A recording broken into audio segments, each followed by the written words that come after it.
Bonjour, bienvenue dans la série sur la relativité. Donc, nous allons maintenant voir ce qui se passe donc pour la relativité linéarisée que nous avons vu dans un changement de coordonnées. Donc, on va avoir un nouveau système de coordonnées, x' mu égale x mu plus un certain epsilon mu qui varie en fonction de la position, epsilon mu de x. Donc, dans ce cas-là, le tenseur métrique devient g' mu nu est égal à dx' mu sur dx nu sur dx mu, pardon, fois dx' nu sur dx nu fois g mu nu. On peut écrire le tenseur métrique dans la version linéarisée, g mu nu égale eta mu nu plus h mu nu. Et donc, pour les composantes contravariantes, g mu nu égale eta mu nu moins h mu nu en composante contravariante. On a dx' mu sur dx nu est égal à dx mu sur dx nu sur dx nu plus d, en utilisant la définition, epsilon mu sur dx nu, qui est égal à delta mu nu plus d epsilon mu sur dx nu. Et donc, j' mu nu est égal à eta' mu nu moins h'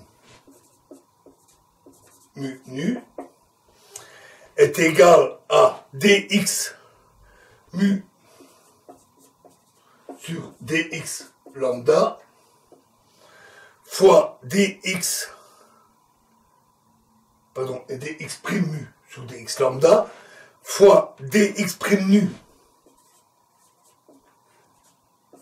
sur dx rho fois g lambda rho, qui est égal à dx' mu sur dx lambda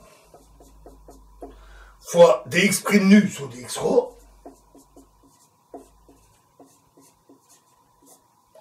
fois eta lambda rho moins h lambda rho.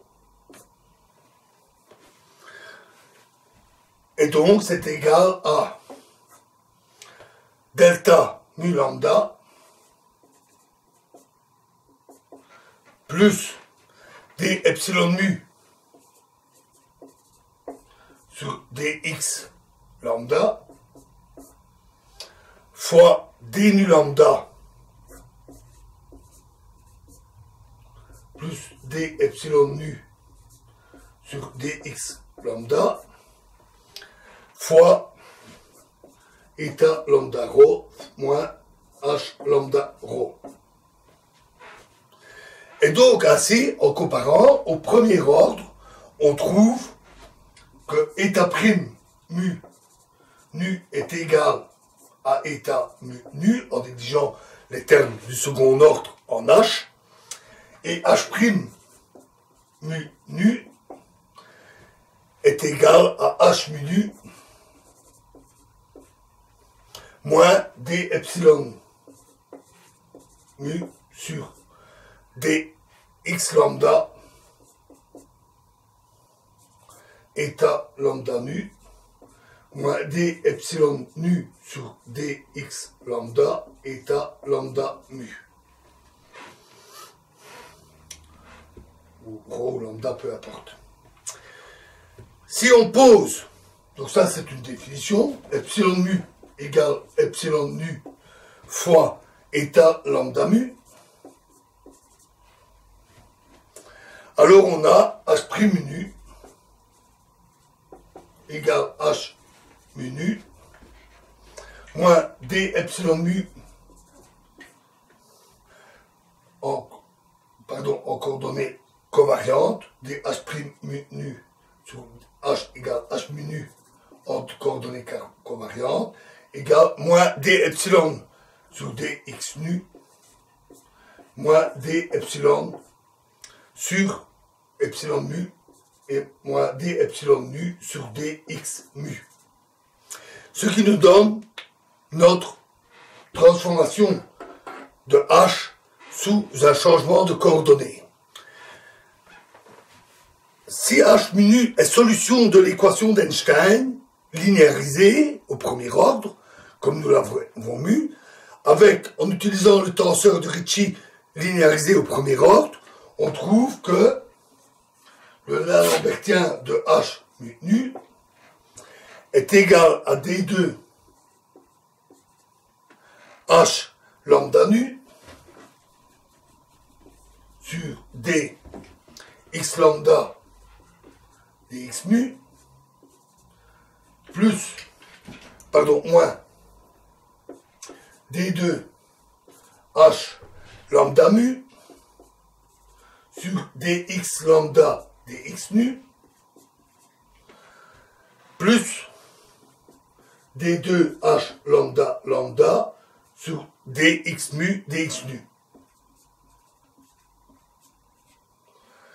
Et ceci est égal à moins 16 pi g s mu nu. On vérifie facilement, en remplaçant la valeur de H', que H' est aussi une solution de cette équation. Donc, on a un certain arbitraire dans la fonction H. Et pour trouver une solution, on a besoin de fixer la valeur parmi toutes les valeurs possibles. C'est-à-dire, en fait, choisir un système de coordonnées. On appelle ça aussi fixer une condition de jauge, dans la mesure où plusieurs valeurs répondent à l'équation et donc sont des valeurs qui, physiquement, sont équivalentes.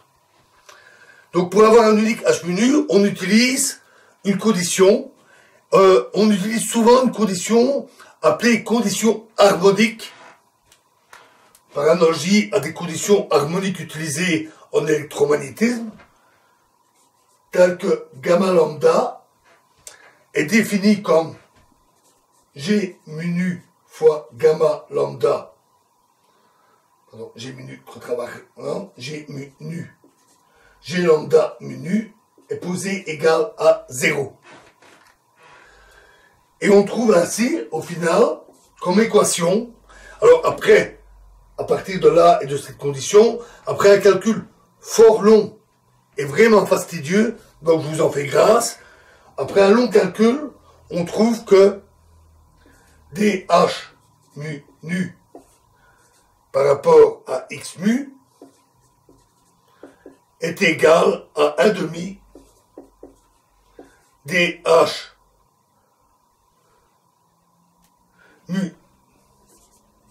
mu par rapport à x nu. Ce qui nous donne notre équation finale. À partir de ça, on va pouvoir calculer facilement des solutions. Ces solutions, les solutions que nous allons chercher, les solutions périodiques, ce seront les ondes gravitationnelles. Et donc ça, c'est ce que nous verrons dans la prochaine vidéo. Je vous remercie.